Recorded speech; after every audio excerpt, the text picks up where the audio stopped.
கிறிஸ்துவுக்குள் பிரியமானவர்களே, இன்றைய இறைவார்த்தை. இயேசு எழுந்து காற்றையும் கடலையும் கடிந்து கொண்டார்.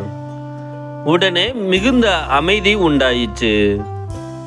புனித மத்தேயு எழுதிய நற்செய்தி 8ஆம் அதிகாரம் 23 முதல் 27 முடிய உள்ள வசனங்கள்.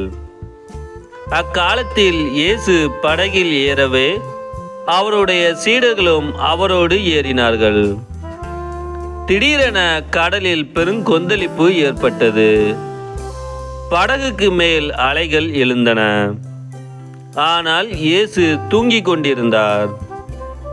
சீடர்கள் அவரிடம் வந்து, ஆண்டவரே, காப்பாற்றும், சாகப்போகிறோம் என்று சொல்லி அவரை எழுப்பினார்கள். இயேசு அவர்களை நோக்கி, நம்பிக்கை குன்றியவர்களே, ஏன் அஞ்சுகிறீர்கள் என்று கேட்டு எழுந்து காற்றையும் கடலையும் கடிந்து கொண்டார். உடனே மிகுந்த அமைதி உண்டாயிற்று. மக்கள் எல்லாரும் காற்றும் கடலும் இவருக்கு கீழ்ப்படுகின்றனவே, இவர் எத்தகையவரோ என்று வியந்தனர்.